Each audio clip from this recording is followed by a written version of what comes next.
All right, I'm gonna tune. Let's see, which is important. How's everyone doing? Welcome. This is mostly for the people that watch it later, because the people that jump on live are missing all of this right now until about now. I don't know. All right, I'm in tune. I can get rid of this little idea here. Just talking about soloing. I've got another session in a couple hours, so I'm going to have to stop around 10:30 again. Hey, Martin, what's going on?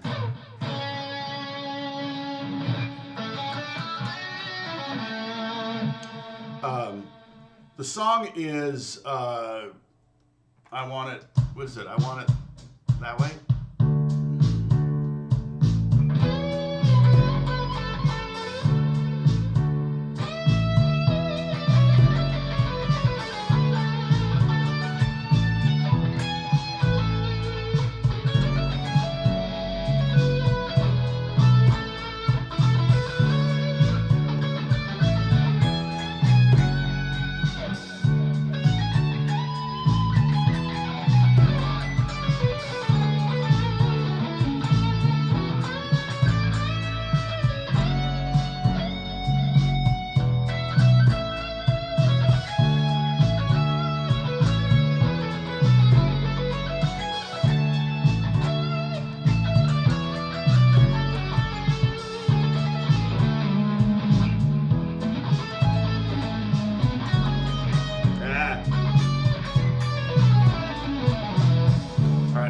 I'm not even thinking about what I'm playing over. So I'm watching you guys talking. Let's see. Hey, Bob, good morning. Thanks for joining us. Thanks for being an admin. Bruce, good to see you. I got your text. AJ, happy Easter. Yeah, I'm pretty exhausted. I almost canceled just because last week was really full. And so I was kind of like, oh, God, I need to not think about getting up. But I figured I'd just kind of let it happen. And I woke up before 7. So I guess I got enough sleep. I don't know. I basically, I mean, I'm pretty lucky that I don't have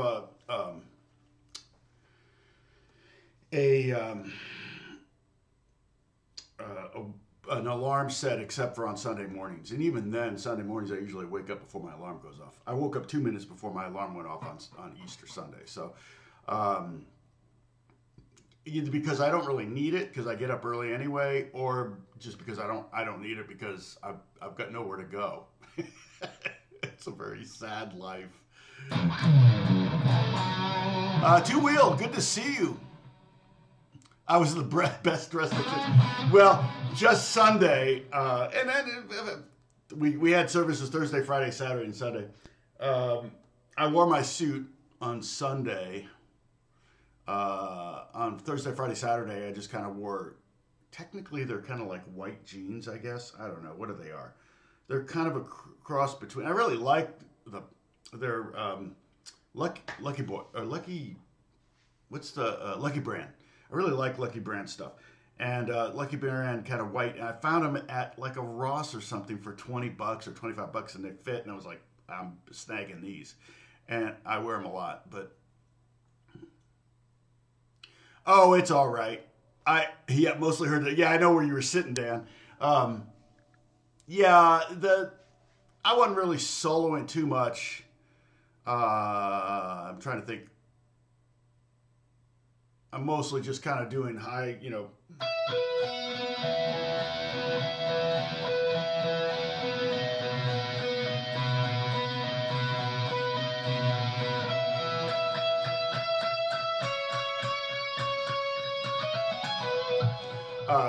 so, and then there was that one special I kind of did a little bit of, it ends with.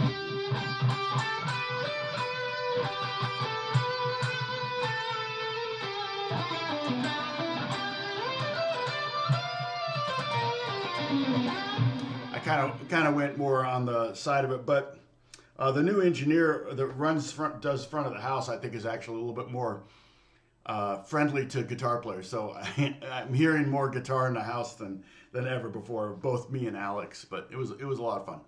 It was exhausting. There's a lot of services, and you don't realize how much energy you expend up there, even just the 30 minutes of doing music. But you come off stage and you're like, whew.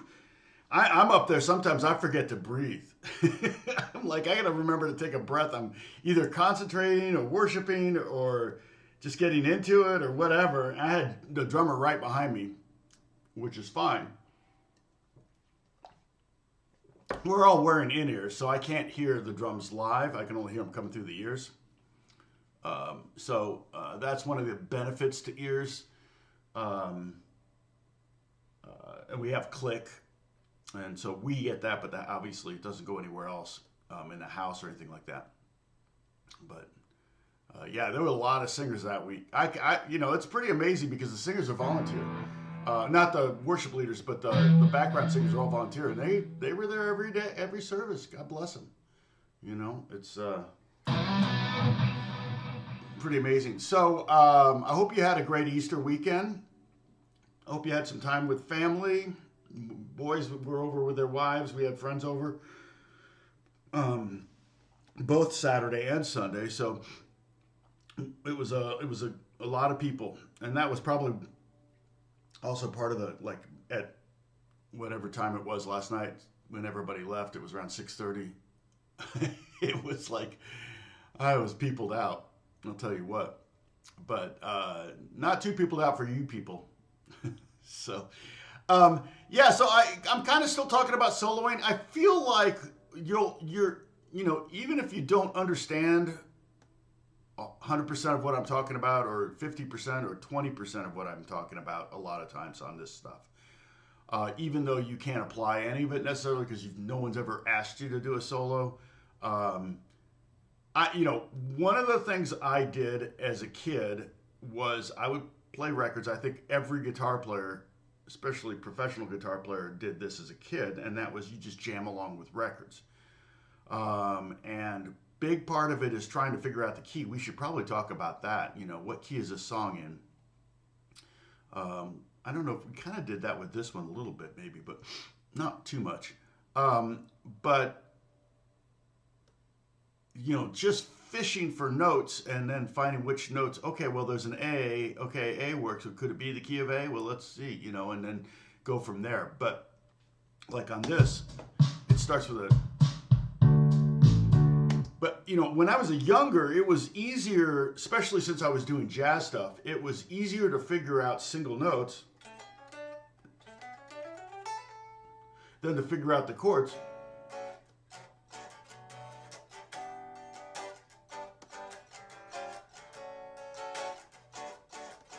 Because the chords, you had to hear four notes, technically four notes of G over A,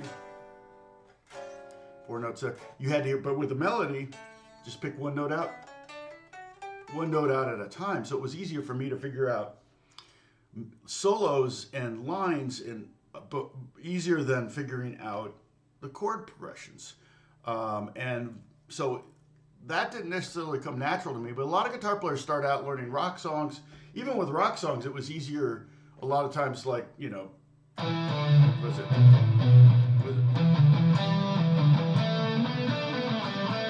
No. I don't know. Gosh, how long?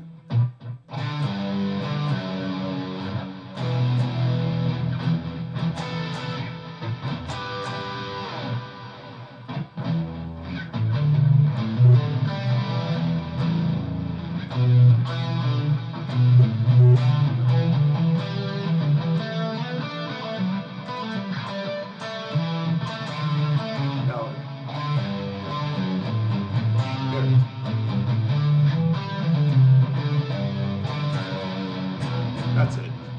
So it's on the A note. I couldn't remember what note it started on. But then it did that, right? It went boom, boom, and then it did a chord. And what chord is that? No, it's not that.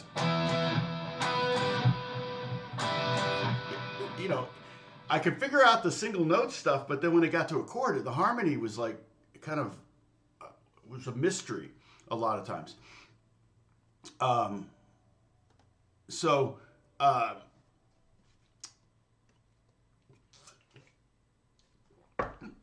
so that's why you know it's a good it's a good skill to have to be able to figure out chord progressions. And a lot of players though, if they start out on acoustic guitar, usually they kind of start to hear chord progressions I think sooner. I was more of an electric player early on, so I think that's kind of why I hey Joseph, how's it going? Plastodon, good morning. We've seen you before. But yeah, so this progression is already written out here. Starts on the 4 chord, 5, 6, 4, 5. Hey, Holly, 6. Holly's the one that got the song right off the bat. 5, 1, 6.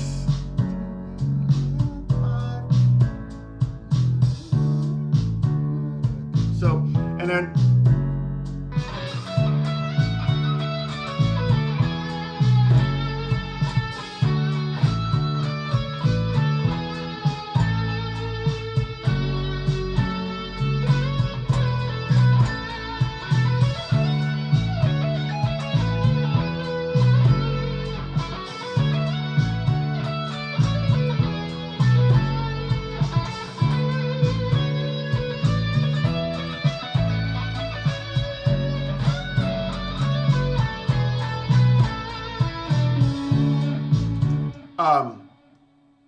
like I said before, I like to have the chord progression in front of me. So if somebody's just saying, hey, play a solo over this, I'm still probably going to write a little chart for it. So I have those chords in front of me.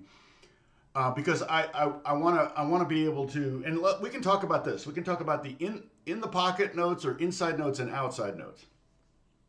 I mean, there's probably like 3 layers. It's like the inside notes, the triad tones, the suspended triad tones, right? We've talked about this where we have the 1, 3, 5, and then we have the 2, 4, 6. So you want to be able to kind of see those because those are the more interesting tones. And then if you really want to go outside, then there's the jazz tones, but we're not going to go there. So we're probably going to look at the chord tones and the suspension tones. And so that first chord, the other thing too I was thinking about with a solo like this, you kind of want to make an entrance.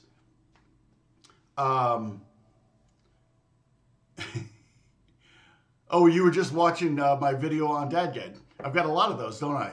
Those are really popular. That's what I do. I don't play in Dadgad very much, but people like to have that information, so I love to put it up there. Oh, migrates. Dang it. Oh, well, oh, that's good to know, Holly. Ugh.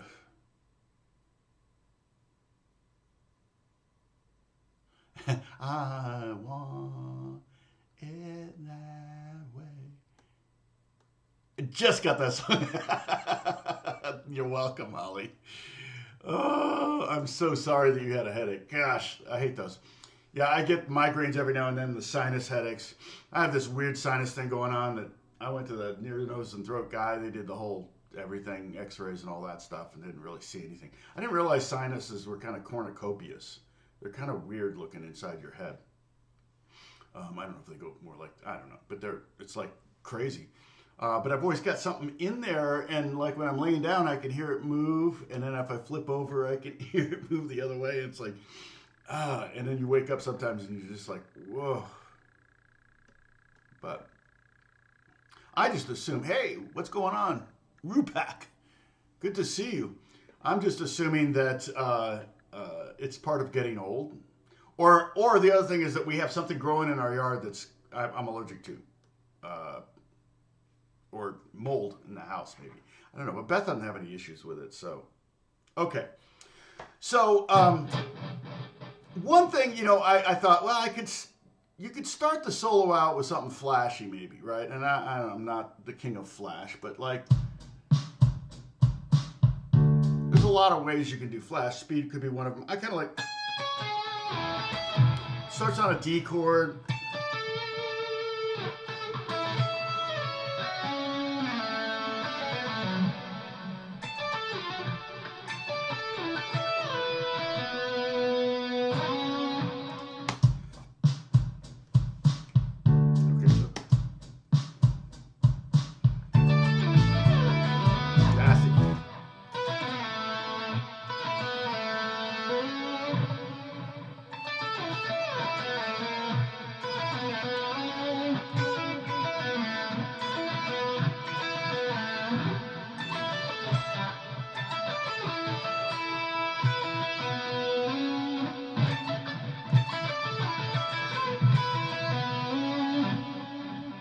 I'd have to get that down.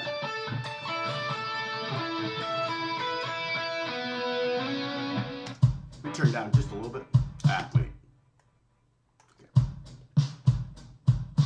Okay. Ah, whoop. No, I want to go open string.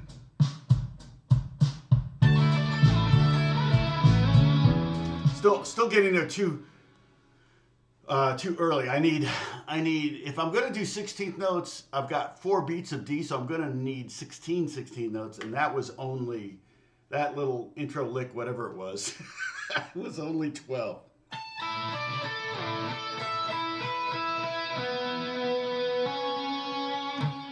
So I need to...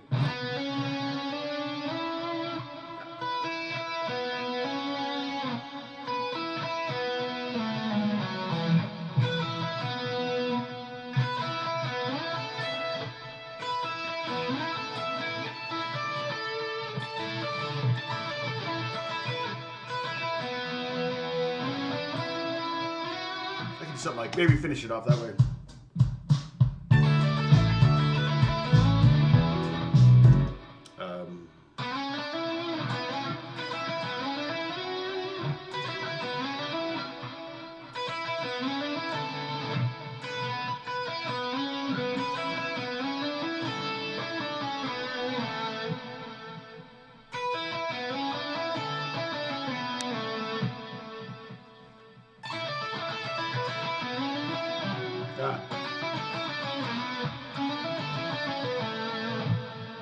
I don't know.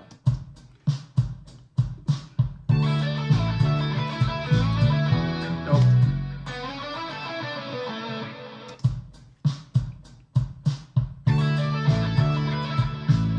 Dang it.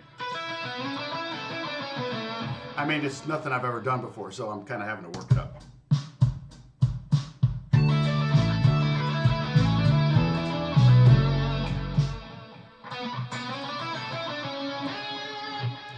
Ends on the F sharp. So we could end on a, so again, now the F sharp minor, the notes in the F sharp minor, we're going to go over these in a second, the triad tones, okay? And they're written right here. But the notes in the F sharp minor, F sharp, A, C. But that money note, that G sharp is really, excuse me, pretty over the F minor.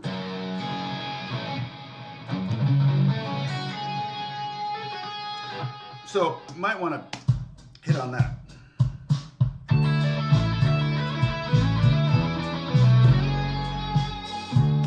Something like that. I don't know. That's just kind of, maybe slow it down after the first 3 licks.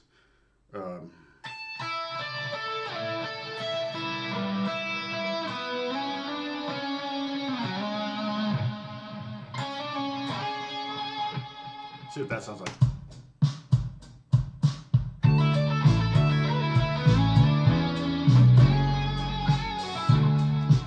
Yeah, I mean it's a way to start it, but what something like that does is says, oh, it's a guitar solo, or there's a guitar solo starting, or yeah, I kind of did it, Andrew. It's kind of there. Welcome, Andrew. It kind of alerts everybody that a guitar solo has started. If you were doing something like this on Instagram where you were putting a solo in a song that didn't have a solo, then you're definitely going to want to show off. That's the whole point of those things. It's just for people to kind of show off. If you listen to most guitar solos, and I mean, I almost feel like Beat It was the last one. Everybody was like, okay, we're out. When Eddie Van Halen did the solo to Beat It, we were just like, okay, that's it. But what happened was that led to a lot of solos being added to pop songs. Steve Lukather from Toto did 1 million of those kind of solos. And on Toto songs, but on everybody else's songs too. One of my favorites he did was Talk to You Later. And it was kind of like, it was in the key of B, which is not a great key, but it was like, or something like that, or it was like, on the B string kind of thing, and really good solo. And I actually, when I met him, I said, "Man, that solo is great." And he goes, "Man, that was the first take, and I got to that last note, and I was sharp, and I was like, okay, we got to do it again." And the whole they were in the booth, and they said, "No!" They were yelling, they were like jumping up and down like it was the most amazing thing ever. And he goes, "I couldn't fix it because they wouldn't let me." So I thought that was pretty cool. The Tubes, yep. Well, but in my opinion, the best two Tube songs are the ones that Toto did and David Foster basically wrote. Luke's solos are great,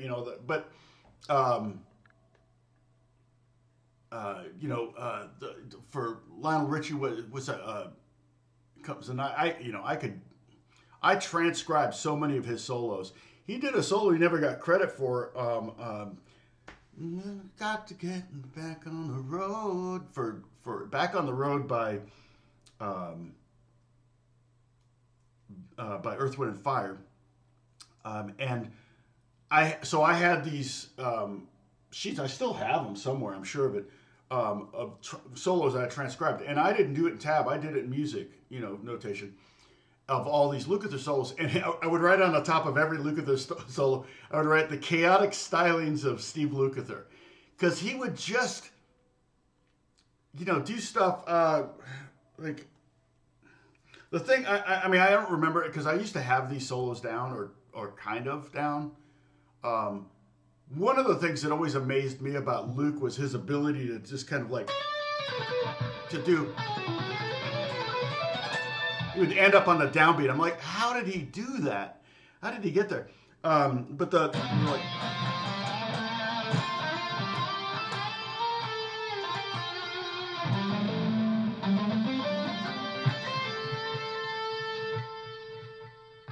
that's it.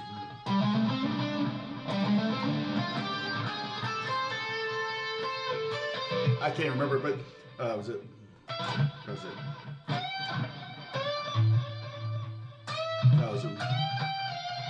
But I love the bit in where he goes, that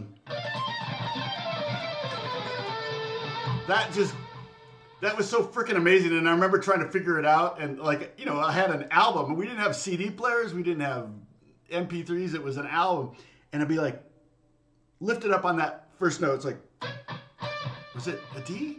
Shoot. Now you drop it down, and of course you drop it back about 12 seconds before, and you're like,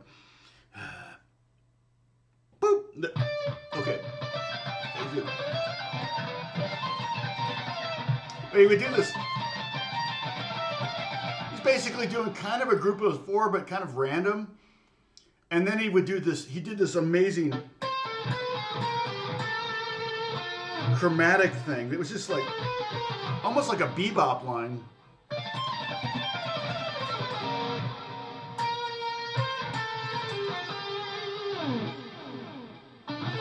Yeah, he would just do these flourishes.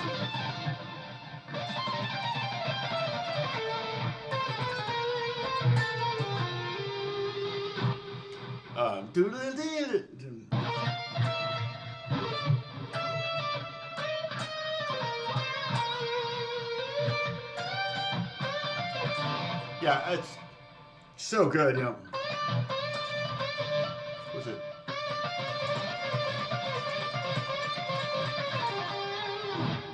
Oh, that's right. I gotta download something. Hold on a second. I got a session at 11, and I gotta get those files. Let's see, folder. Let's see, we put it in here. All right, and then Dropbox. Why are you all small all of a sudden? Sorry. Working on Exorcist files today, and this is today. And it's a podcast if you're interested. It's really fascinating. And so I'm playing guitar. Well, I'm writing music for it and with my friend Jim and playing guitar on it and stuff. So,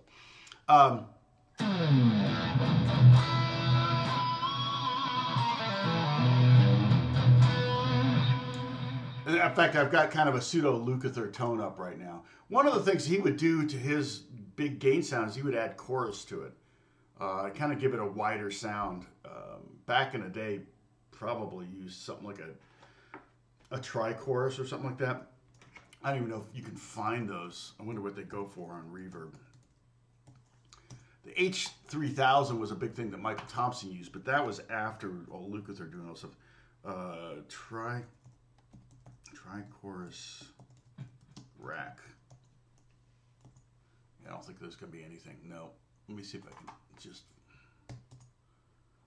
It was mainly designed for... I see a lot of pedal versions of it.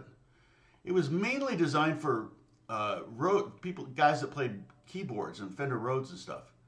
Earthquake devices, tri-voice chorus, tri-mode chorus. I got one of these. Yeah, it's crazy how some of these things go up in value. That's why I never get rid of gear if I can help it. It's rare. You think something's not worth something. Like a lot of the keyboardists got rid of keyboards. You know, give me $50 and you can take it away. It's just taking up space. And then you find out now they're going for $5,500, and you're like, dang it, why did I sell it for $50? I sold a Fender. Was it a blackface Fender Champ amp? No, it was Silverface. I sold it for $50 when I moved to California because I didn't use it. It was just little. It was an 8-inch speaker. It even had the little click switch instead of the little black switch rather than the back, silver switch in the back. It didn't have reverb or tremolo or anything. It was just, but it was definitely late 60s amp. I don't want to look it up now. I know that one of the guitars I traded for a G&L, not this G&L, but a different G&L. A Gibson L5S, and that thing is probably, I've seen them, $7,000-8,000, and I think I got $500 for it or something like that. But that's what it is. So, oh, you're seeing Swerve Driver tomorrow. Cool.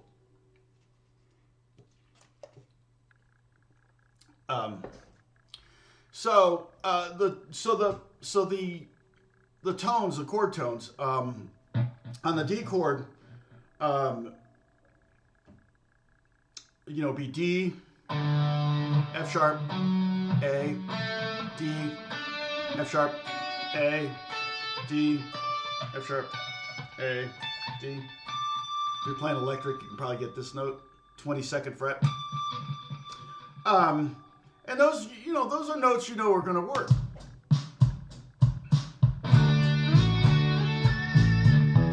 But they almost don't say anything. It almost like, you're playing the chords. You're a rhythm guitar player.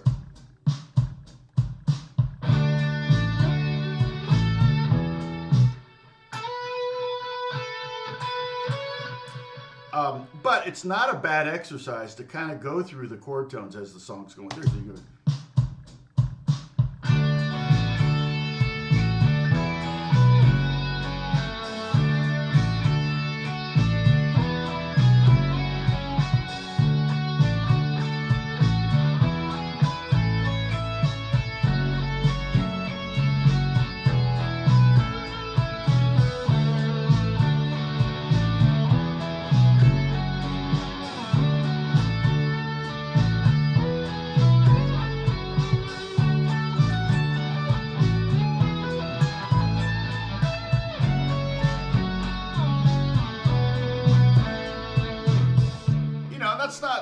It's not a bad place to start. But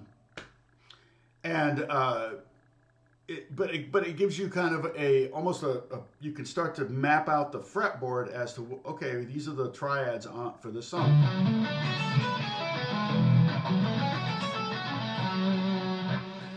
One thing you could do too is if you want to do like the piano voicing, those are really nice. Eric Johnson uses those a lot, and so basically what's happening is he's playing root instead of root third fifth. He's playing root fifth third, and so he's moving, not doing that, but he's going pitch wise. It keeps going up. Root. So here's D right there, A, and there's your F sharp. There's your third. So 1 5 3, D, A, F sharp.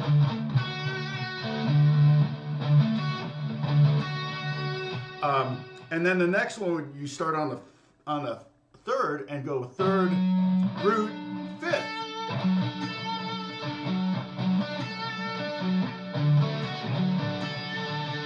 So you're kind of skipping, like I'm skipping the third and going to the fifth. I'm skipping the root and going to the third. That now I've gotten all three tones. So if I'm on the third, the next note up is the fifth. I skip the fifth, go to the root, and then the next one is the third. Well, I'm skipping that and going to, because I already did the third. So it's a good exercise. So check this out. I'm gonna turn the volume off. So fifth fret, fifth string. Maybe first finger's best call on that. And then third finger on the seventh fret of the fourth string. And then pinky on the second fret, or second string, seventh fret. Okay. Kind of like you're making a D7 chord. And then the next voicing is, one way you can play it, you could do it here too. Okay. But this is a nice voicing. I really like this voicing a lot. And so does Eric Johnson. You can even go, you can go up and then down. Up this one and down that one. But the second one was F sharp on the bottom, and that's at the 9th fret of the 5th string, first finger. Then on the 12th fret of the 4th string, we have the D note, so we have the root. And then we have the 5th up here on the 10th fret of the 2nd string. Again, we're skipping strings. The next one could be this, 12th fret on the bottom, 12th fret on the 5th string, 11th fret on the 3rd string, and then the first string we have the 10th fret.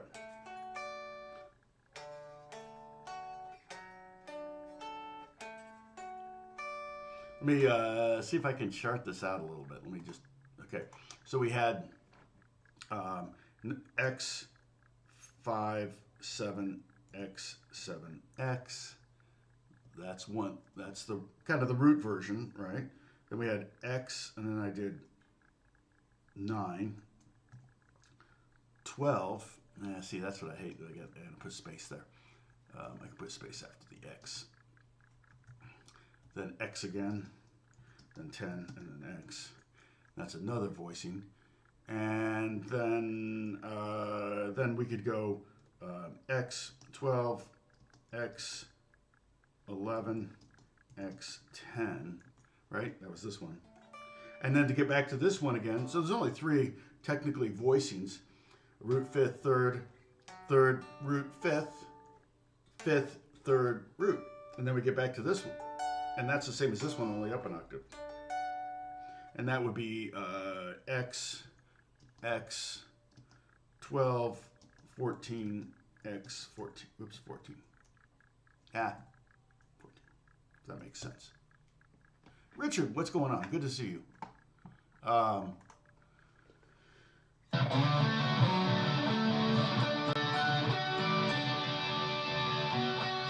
And then we could go, let's see. Yeah, then like that, I guess.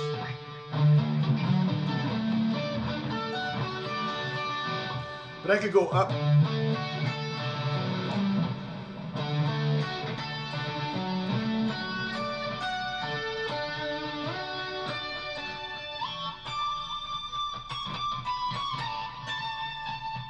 So, you know, and that's just another way to kind of visualize the neck and start to see those triads. You can do it with minor ones too.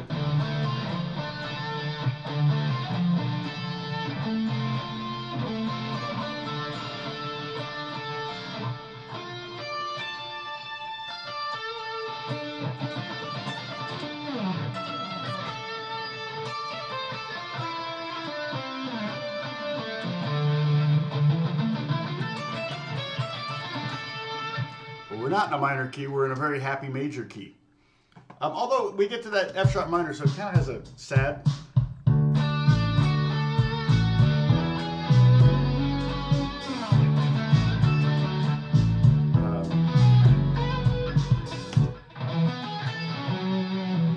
Yeah, so, but not exactly the approach I would be likely to take on this. And the other thing is that well, let's go back to this. So we got the D triad, the extensions of the D triad, the suspensions. Okay, so we can totally see it right here. Okay, play that 7th fret, 4th string, 3rd string, 2nd string. Okay, now if we were Keith Richards, we would play those extensions. But what's happening is, because we're in the key of A, the extensions on this, here we have the 5th, the root, and the 3rd. We have 5th, we have a 6, 5, we have a 2, 1, we have a sharp 4. It's not that. Now if we did that, it would be kind of bluesy.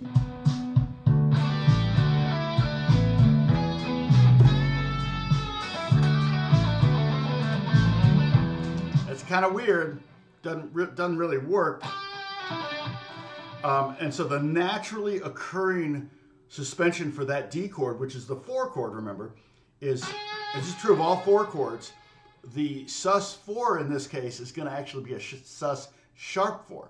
Okay, so that and I can do this. Check this out. I can just play. We can just vamp on that first chord. So.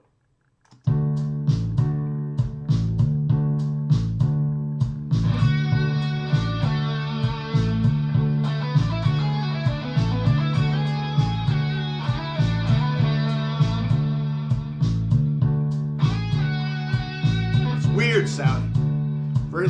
That would be Lydian though. Like if we were to make a scale out of that, starting on D. So the scale built on the 4th note, the diatonic scale built on the 4th note of a major scale is going to be a Lydian scale, and we learned that many times, many years ago.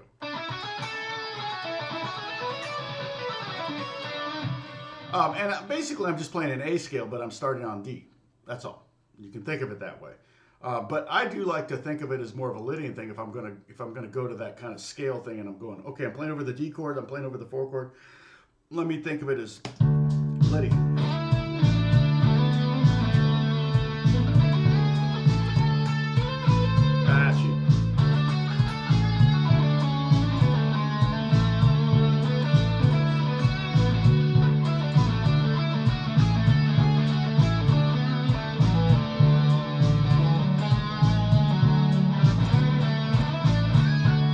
So if you want, you can, like I said, you very easily see the suspensions, the 2, 4, 6 on the D chord just by moving your finger up. So remember we barred at the 7th fret? We came up with the D triad. And then the suspensions, the 6, 2, 4 are right there. Now the reason I'm showing you those is because those D notes, the D triad is inside. This is as inside as you can get. If we went up 1 fret, that would probably, or down 1 fret, that would be about as outside as you could get. So if I wanted to play outside, okay, I would take this D major triad here, and I would play the 3 notes below it, 1 fret below and the 3 notes above it, and that would be about as...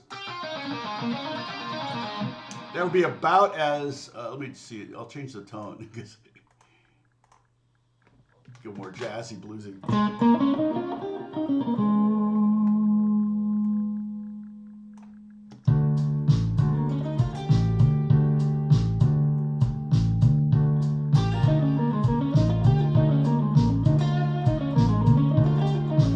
That's outside. That's about as far outside as you can get. Again, just by taking the 3 notes that you know work and go up 1 fret, you're definitely going to be outside. Okay, but the neighboring tones, the tones that are the next tones up from each one of the 3 triad tones in the key of A, are going to be that E major triad. So you can kind of do this.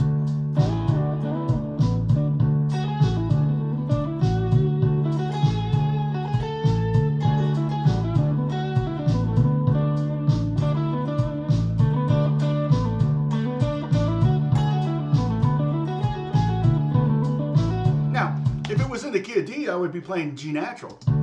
We don't know what, at this point, if this is all you've heard of a song, you would assume this was in the key of D.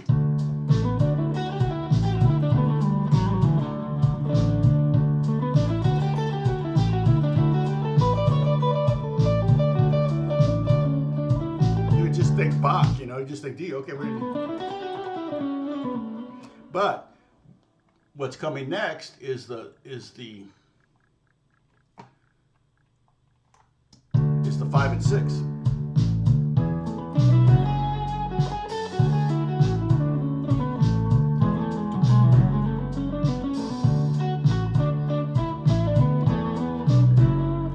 So over the D, you could play those D notes, but if you want something more interesting, that 6 to the 5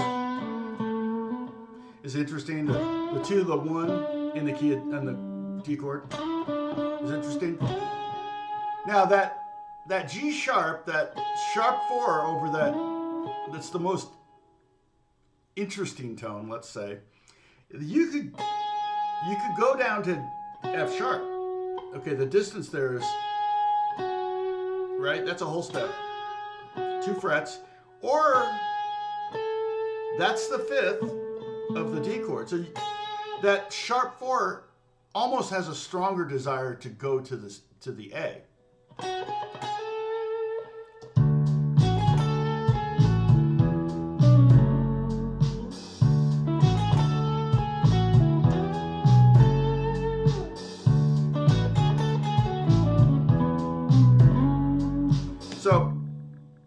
So what I'm doing there is I'm just kind of playing around with these 6 notes, the D triad and the E triad, also realizing that the next D triad is here. So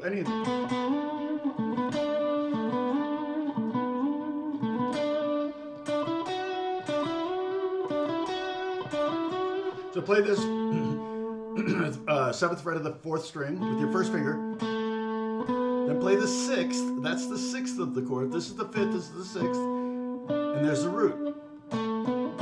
Right? Just like a blues lick. Right? You can play it like that. But the next D triad is right here, so we could also go get that slide in there. So now I'm sliding from the 9th fret to the 12th fret. 7, 9.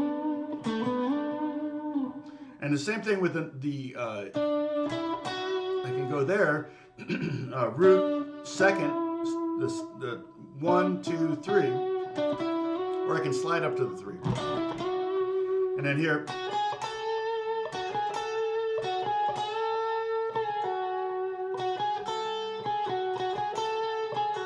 you get that. So let's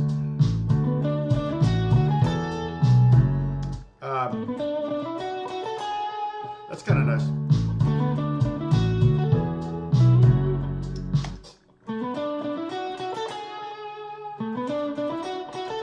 You finish second breakfast.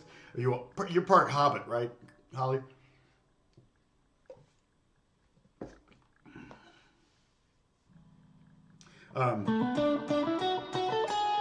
If I do that, that no longer is the sharp 4. That's the 3rd of the E chord. I could just stay there. Okay? So I'm playing over the E chord. That's right here. The 2nd chord in this progression is the E chord. I'm playing a G sharp, which is the 3rd of the G sharp of the E chord. That's like I said, about as inside as you can get. And then I stay on it. If you stay on it and the chord changes to F sharp minor, now you're playing the 2nd, that amazing 2nd sound over the F sharp minor. Okay, so it's like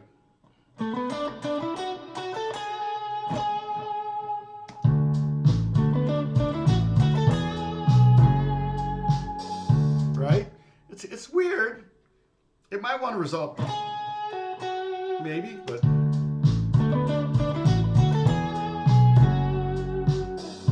right. And then with the Lucasler sound, yeah, it might be okay. Nope. This one.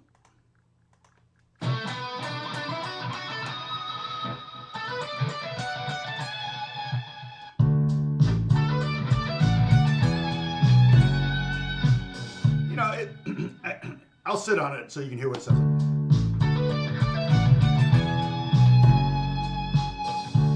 Almost like just letting it ring, and of course with more distortion, excuse me, you're going to be able to do that.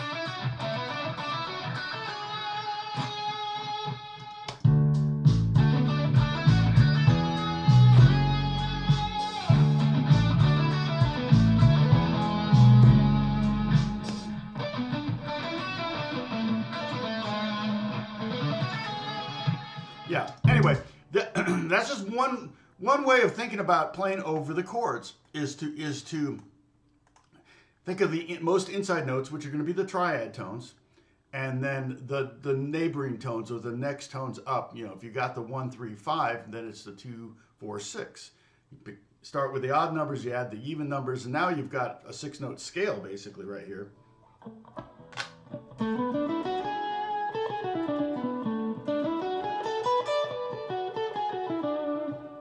All those notes kind of can totally work over this progression because the progression is largely just the key of A. All right, they're all A tones.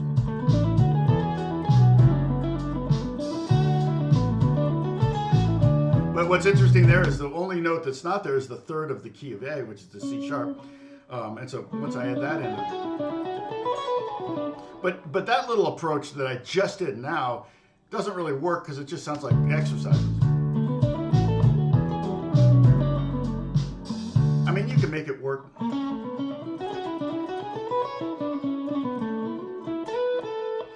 You just got to make it a little bit, you know, not just groups of 3 or something.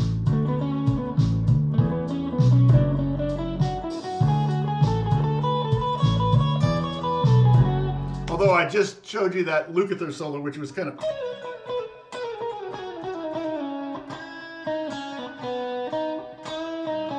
which was basically just, he played a lot of that on just the B string, doing groups of 3 going up.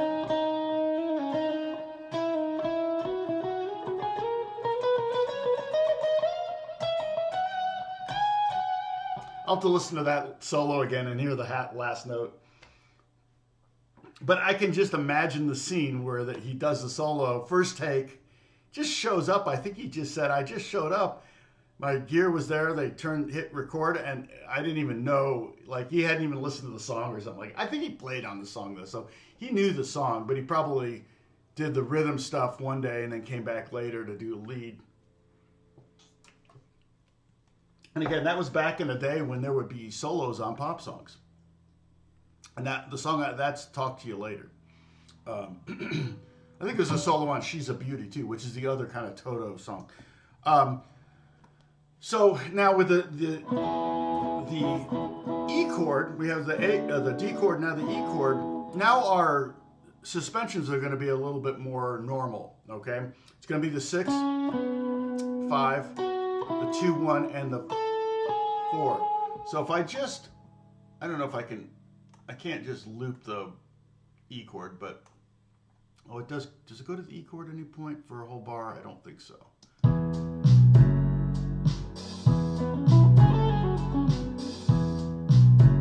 But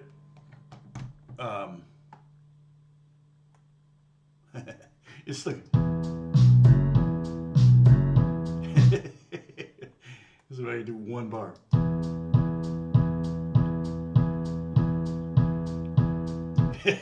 That's not gonna work. But over the E chord, and I can put in an E chord here real quick.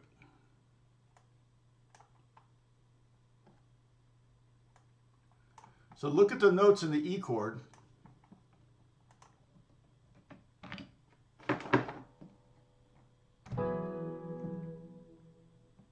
What am I doing here?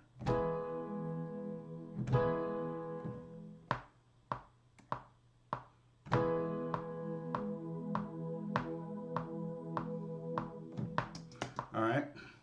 I'll put a bass on there.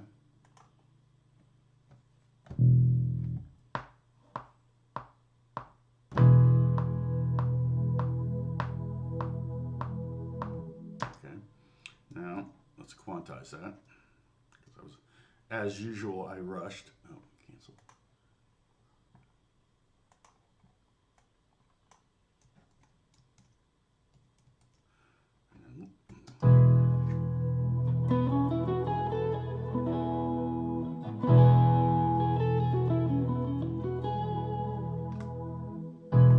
All right. Okay, so play this E triad. Okay. By the way, this D triad that we did at the 7th fret, 4th string, 3rd string, 2nd string, is the same as this one. So if you slide that up 2 frets, there's an E triad, just the top 3 strings. Okay, we have the 5th on the bottom, the root, and the 3rd.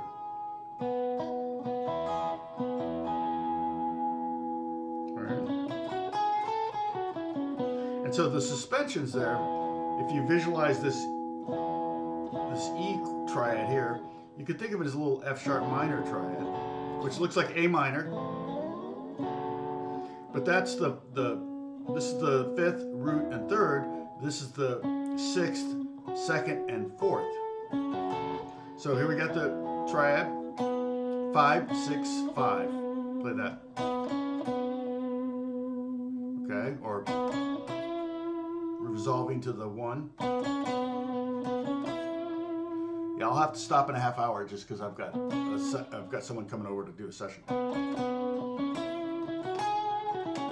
Okay, and then here on the 3rd string we have the root, the 2nd, and that the 2 wants to go back down to the 1, but it also wants to go to the 3. You can use it as a neighboring tone. Hello, neighbor. Oh, hello. Or you can use it as a passing tone. See you, neighbor. That doesn't make any sense. Okay, and then here's the 3rd of the triad, G sharp. And in the key of A, the 4th is going to be an A.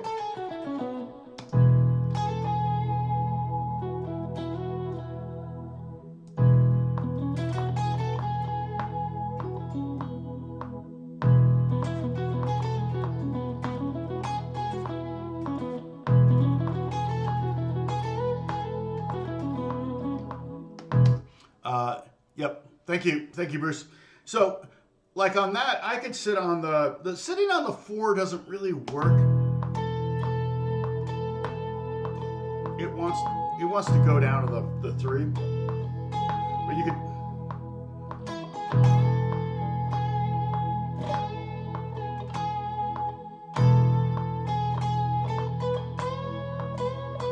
There's the 6/5.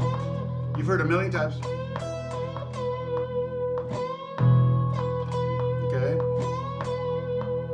And then the root.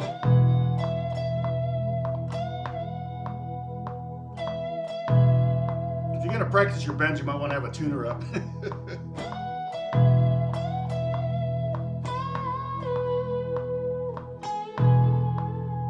I like doing that. Like over a major chord, you can take that 3rd and just go back and forth between the 3 and the 4.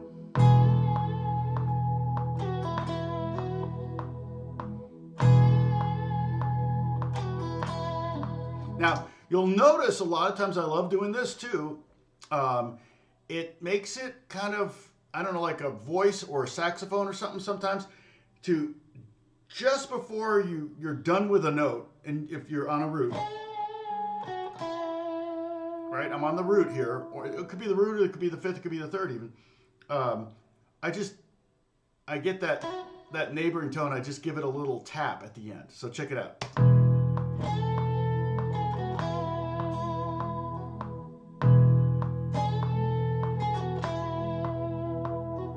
You hear that? What I did there? I could do it with the 3rd too.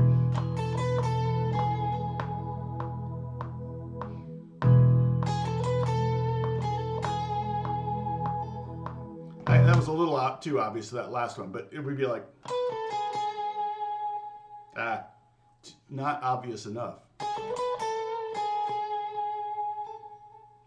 Right? Or if I did it with the 5th.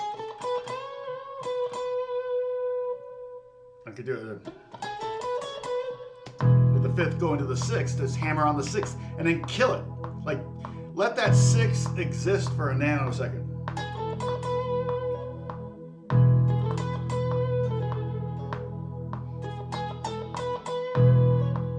And to me, that, I don't know, it's just something about like, it's like a singer just kind of adding a little lilt at the end of a phrase. And I'll do that a lot. Let me just do it to ad nauseum here on this track with a, I'll see, I think I can do it with this tone. It probably works.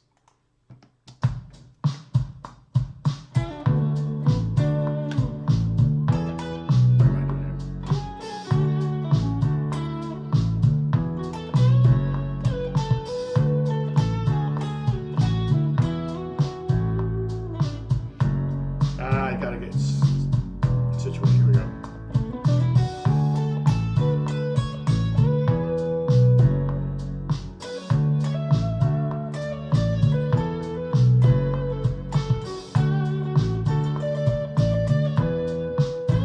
I'm not really hearing moments for it. Maybe if I did something like that.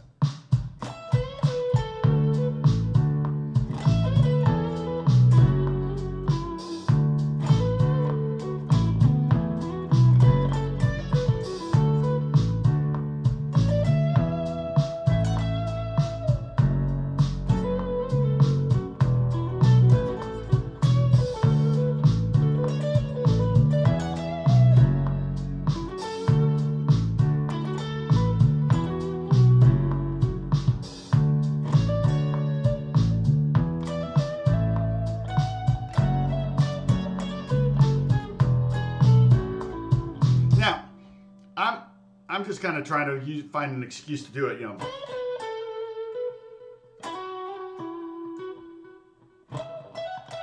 The 4 doesn't really lend itself as well. Maybe if I'm going to the...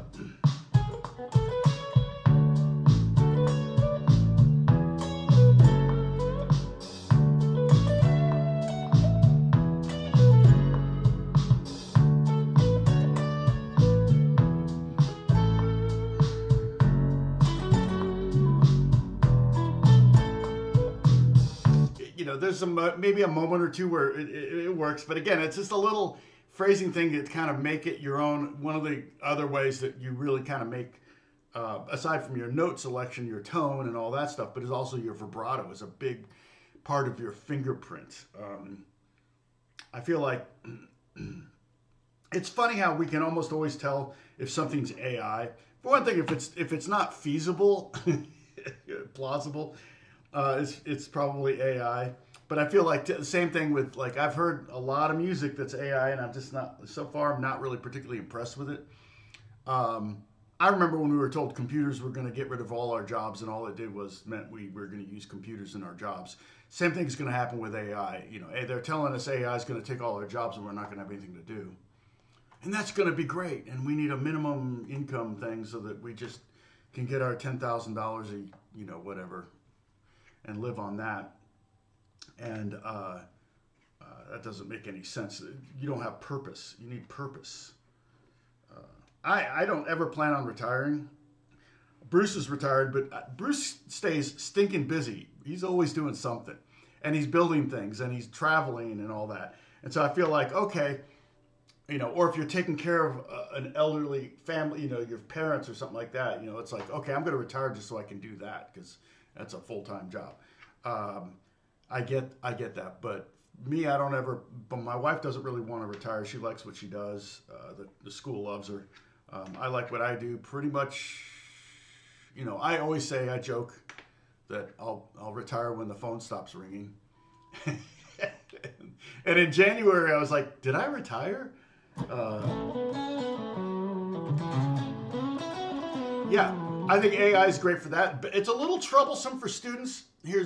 Because Beth, you know, she has to run papers through an AI detector, and it'll say 60% AI, and she's like, well, you got to be below 33%, or I forget what the school's kind of set a standard. It's a very high performance school that she works at, locking out of high school, and it's all like JPL's kids, like that's where JPL is. So it's all the kids of the JPL engineers and stuff. However, isn't AI just going to be? Back in the day, we weren't allowed to use calculators. Now we use calculators. Yeah, does what I wrote makes? Yeah, I think, Catherine, it's a huge tool. I think it's going to make a lot of sense. Will it start to make everything kind of sound alike? I hope not. Will writing all be similar? That kind of happens anyway sometimes with genres, but are TV writers going to be, are they going to be out of work because of it? I don't know. The Congress kind of already jumped in on this and said that AI work is not copyrightable, which is really good, because what was going to happen was you were going to have Disney create a bunch of AI stuff, register them as the publishers and writers, and collect all the royalties on it. But if there's no money to be made, in fact, if they make, like, one of the things I do is I write a lot of music I'm not doing it right now, but I have been doing it. I've got a lot. You can look at my IMDb and see that I've got a lot of music on a lot of reality shows. And that's still happening because I have a lot of music in the library of the company that's producing the shows. And if they created a bunch of AI music, because I'm not getting paid on the front end. It's one thing if they're paying me $200 grand a year to write music for them, and they go, well, we don't need Tom anymore, we got AI. Then it makes sense because they're saving money, but they can't make any money in the back end. The thing about when I write for TV, and I work with another guy, so we split it 50-50. So every dollar I make, the production company makes $2 because they own the publishing. So I get 50% of the writers, and they get 100% of the publishing. 100% standard in the TV industry. Okay, technically, even though I'm not getting paid, technically they should be paying me. It's a work for hire. I'm taking that risk. Generally, I wouldn't do it with a library because a library would just be this giant library of music, and you're hoping that some production company is going to grab your song and put it in a TV show, and you make $10. That's not worth it. But but I'm writing directly for the production company. They're making requests. They want, we need more of this kind of stuff. Sure enough, they send me the cue sheets, and sure enough, there I am all over those cue sheets, my songs that I wrote for them specifically, so I know I'm making money on the back end. But again, if I make $1, the production company makes $2. So, yeah, no, and it's too late for that. AI has already got all the Beatles songs in there. It's called scraping. They've already scraped all the Beatles songs. And I've heard AI Beatles songs, and they're freaking awful. There's zero.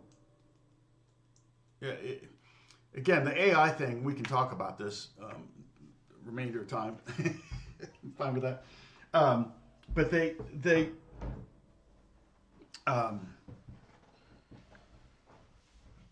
at best, it's derivative. But Beato did a thing where he was playing these songs generated by AI, these country songs and stuff. And yeah, it sounds like a stereotypical country song, but you know what really lost me? And I think it's an easy fix. It's an easy fix because you could insert the lyrics, but the lyrics were awful. It felt like the tracks were like, okay, this is a stereotypical country tune, but look at how country's changing. You got Post Malone doing country songs. So if they're scraping stuff from the last, 15 years to get country songs, they're going to miss out on what's going to be next year's country songs. Same thing with pop. I mean, pop is the one genre that you can't predict. I know what a country record's going to sound like next year. I know what,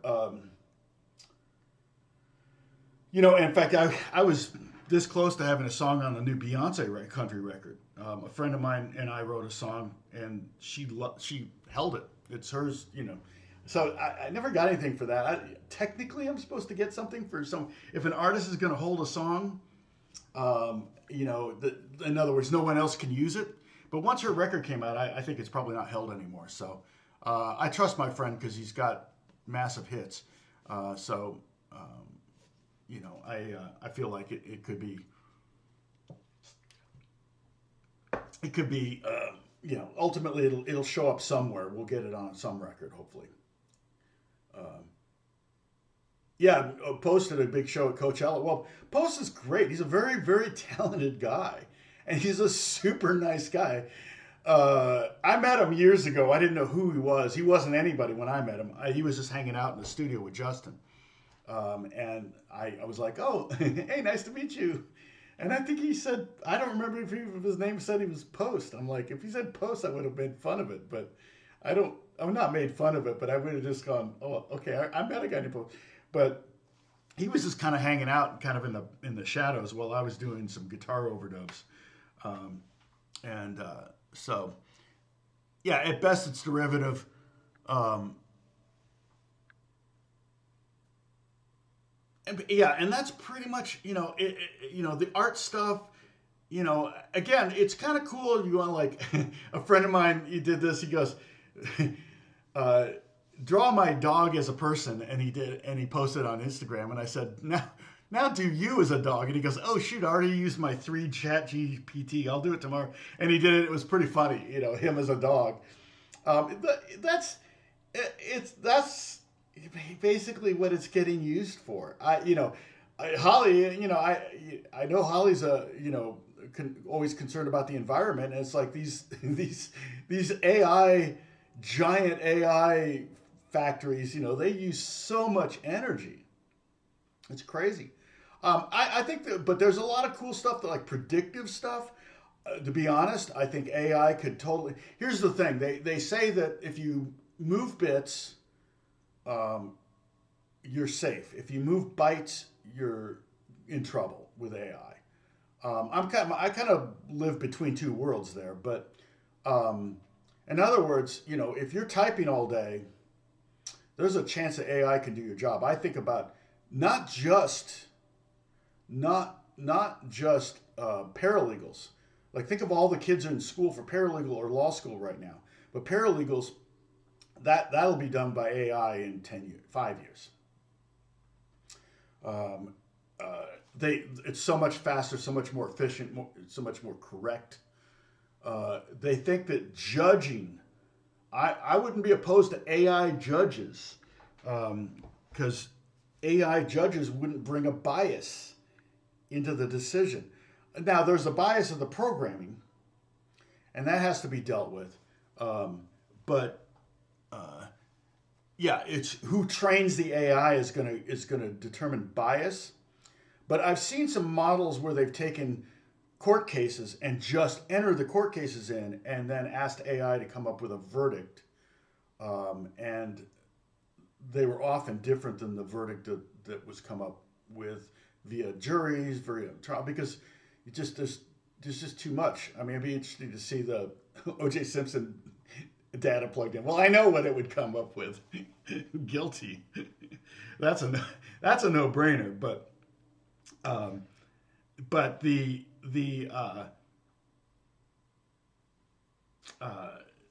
I do think even so much law is going to be done that way. Hopefully, it won't lead to more lawsuits, because if AI makes lawyers' jobs easier and they can do more, we don't want them doing more. Personally, I feel like that was one of the downsides.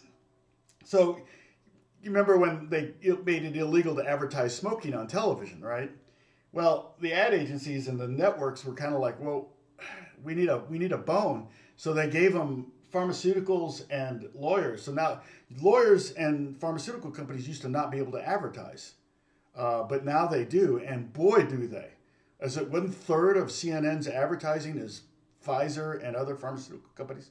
And then if you watch daytime TV, it's all law firms. We're definitely over-drugged, and we're definitely over-lawyered. I mean, if you took out frivolous lawsuits and settlements and things like that, everything would be cheaper. Car insurance, first off, would be half the price. I actually sat on a jury that was technically a frivolous lawsuit. Sadly, I was an alternate, so I didn't get to sit on the jury. And the attorney I've told you this story, but it was a grandmother versus freight train. It was like not good. Part of me thinks she did it on purpose. believe it or not. She tripped on train tracks with a freight train coming at about 5 miles an hour, and she lost her foot. Now, the engineer saw it all go down. He was trying to stop.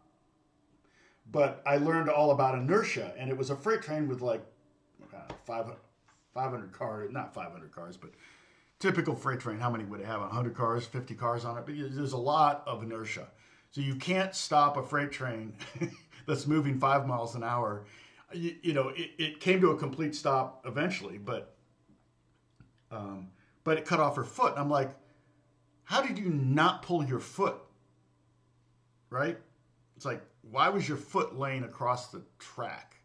But she fell. They didn't have the little pedestrian crossing things. It was actually, there were 4 tracks. It's a very kind of busy part of LA, and there were 4 tracks, they had some of their freight cars parked on the train, and the law states that the freight cars have to be 300 yards away from the intersection so you don't block the vision of a train coming, right? So the freight cars were on the outside, train was on the next track over and was coming from that direction. But the lights were all going, everything was going down for the cars. They didn't have the pedestrian ones. They do now. The city put those in between the time of the accident and trial, which was, again, the train company didn't do that. The city did that. So that has no bearing on the train company's guilt. And they didn't even bring that up. I thought they would have, but it really had nothing to do because it was the city doing that, not the train company.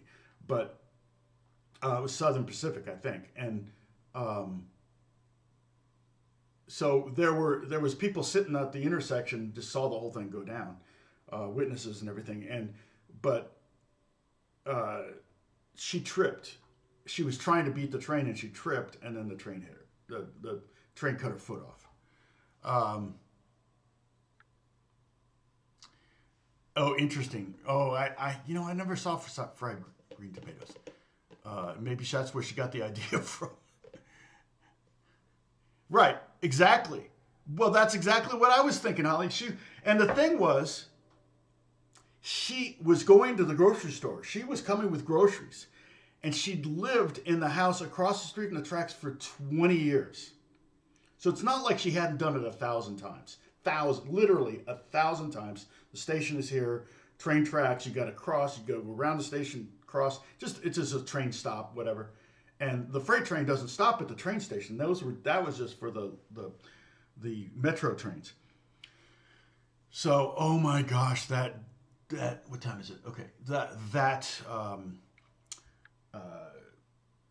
the lawyer for her was the most annoying. So when they were picking the jury, right? And I'm like the 20th person he's talked to. Done the exact same questions in the same manner with all the 20 people in front of me. Gets to me, goes, "What's your name, Tom?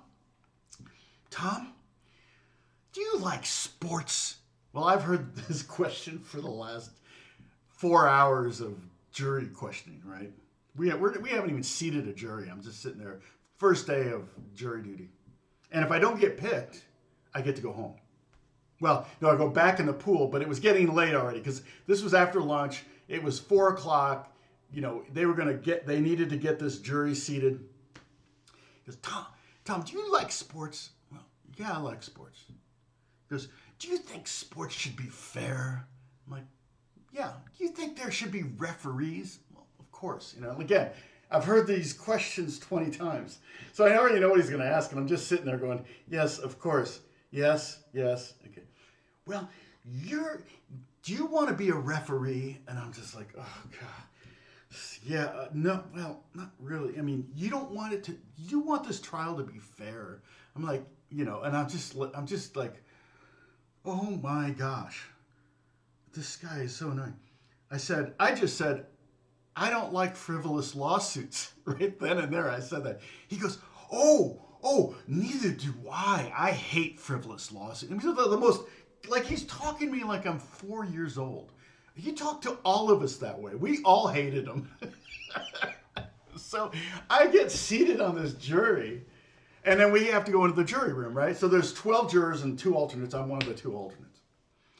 And we get in there, and I'm like, okay, the bailiff just left. I said, hey, everybody, let's pile the chairs on the table, and let's get under the table, and let's like pretend like we're making a fort. And they're all laughing. They think it's really funny. And I said, okay, now tomorrow you bring cookies, you bring brownies, you bring, whatever, chips and salsa, whatever. And I'm just like, okay, if we're gonna be stuck together, let's have fun. Well, the foreman comes in and goes, so have you chosen your, not the foreman, the the bailiff comes in and he says, so have you chosen your foreman yet? Oh, we want Tom. They all chose me, and I went, I said, I'm an alternate. They go, yeah, he can't be the foreman because he's the alternate. I'm like, whew.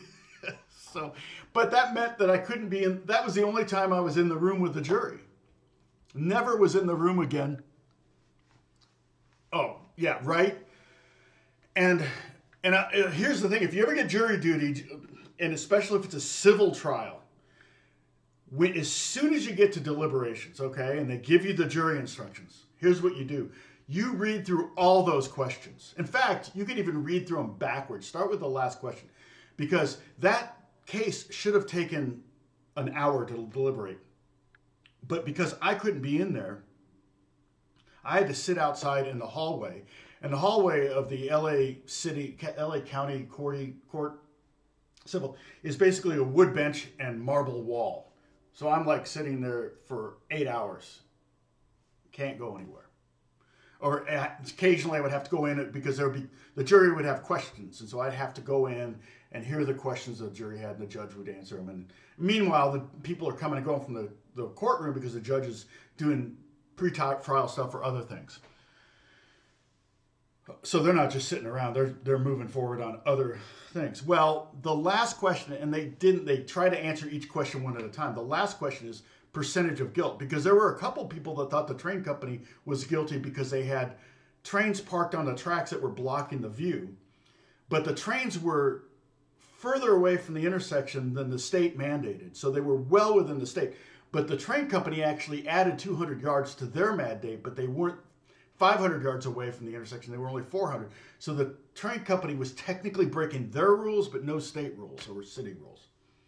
So there were a couple of guys on the jury that were like, well, they're guilty of that, so they were trying to say 100% guilty, guilty or whatever. Well, the last question was percentage of guilt. And I've told you the story, but it's just funny because, after 2 days, I got almost held in contempt because I brought a guitar and I'm practicing guitar. And I kid you not, the plaintiff's attorney, the annoying guy, came over to me. Well, I'm sitting there, and across the hall was this other courtroom, and the double doors open up, and all these lawyer babes came out, like really good-looking women, and they're like dressed to the nines, and it's like it was some big, like high-profile real estate development, multi-millions of dollars kind of thing. And so it's like the upper crust of like the TV show Suits, it's like those people, and and one of the girls come over to me, and women come over to me, and they go, "Can you play any Dave Matthews songs?" And I play Crash, right? And they're like, "Ooh," and I'm like, "Okay, these are party girls. If they're asking for Dave Matthews, I know they partied through college, And I kid you not, the plaintiff's attorney came over to me and said, "Man, I should have taken up guitar." And I said, "Yeah, you probably should have." Because I didn't like him as a lawyer, but I didn't notice that the defense attorney was standing over there. He saw that interaction. I'm not allowed to talk. He's not allowed to talk to me. I'm not allowed to talk to him. Well, he went into the court. I didn't even see him go into the courtroom. Bailiff comes out, starts yelling at me, says, "I'm going to throw you in jail for contempt of court." I'm like, what? I'm sitting there with my guitar and like I got music that I'm practicing sight reading. And I'm like, what are you talking about? Because I got a guitar? He said, "Thank you, Bruce." The bailiff, she said, "No, you talked to the attorney. That could get this case thrown out." And she said, luckily the defense attorney pointed it out, and it's grounds for dismissal for the whole case. I said, he talked to me. I didn't talk to him. And it was like I was yelling at the bailiff, and the bailiff was getting mad at me. But I was like, I didn't do anything. I was like, what are you talking about? I'm like, take me away. Here you go. And I'm like, jeez. So anyway, they finally kept deliberating on this. And I kid you not, the defense attorney offered the lawyer $600,000. And he turned it down. He goes, no, they asked for like $6 million or something. And because it was taking so long, the defense attorney was getting a little nervous. He wanted to get this over with. Probably had other things he had to do. And yeah, that's on the attorney, 100% Sam. I had nothing. I was just sitting there and bored out of my gourd. You know me, I like to talk to people, so people just naturally come talk to me. Well, so finally, I guess the judge told him, oh yeah, no, you can, read the last question. I think he said something like that. Go ahead and they were like on question 4, after 2 days. And this trial was supposed to take, they said it would take 3 days. We're already on day 10. So,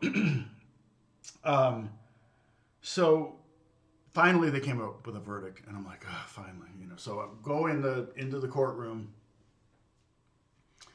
and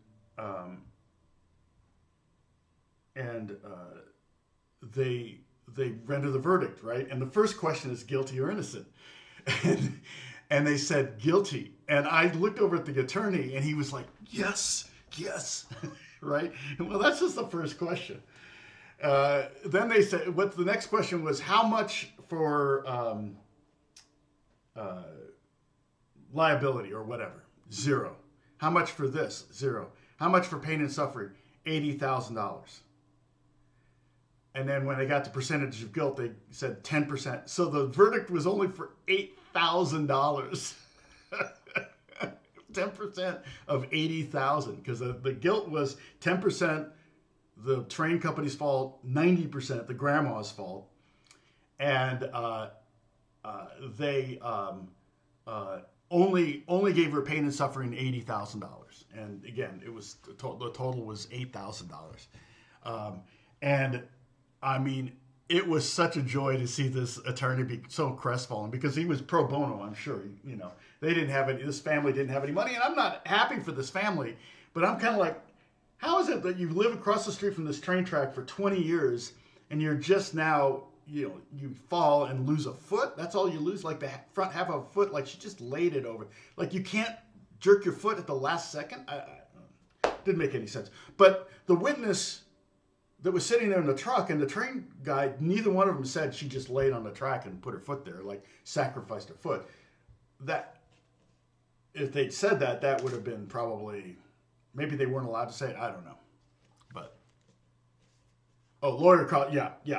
So we got to talk to the lawyers afterwards. Well, the plaintiff attorney took off, but the defense attorney hung around, and the jurors had some questions for him or whatever. So we're in the hallway talking, and he said, yeah, that's when I found out he just offered him $600,000. He goes, yeah, this morning I offered him $600,000. They turned me down. He goes, I'm still going to give her $300,000, but we're not going through the attorney, so he won't get any of it. We'll go directly to her and give her some money. So she still got $300,000 out of the whole thing and lost a half a foot. She was probably 80 years old. So anyway, okay, I gotta go. Yep. Oh, and look at this. We're at the peak now, and I'm just talking about being on jury duty. Anyway, I hope that was interesting. You never know what I'm going to talk about. We've just been talking about soloing. Kind of touched on it a little bit, but really not much. I've got a session, so I've got to take off. But God bless you all. Thank you so much for watching. Hopefully, I'll see you next Monday. I think that'll work, and we'll have a good time then. Okay. Oh, cheers, everybody. Yeah, thank you, Sadie. Good to see you. Bye, Richard. Bye, Martian Murray. Sorry, I called you Martin earlier. My son-in-law is Martin. All right. Dennis, thank you.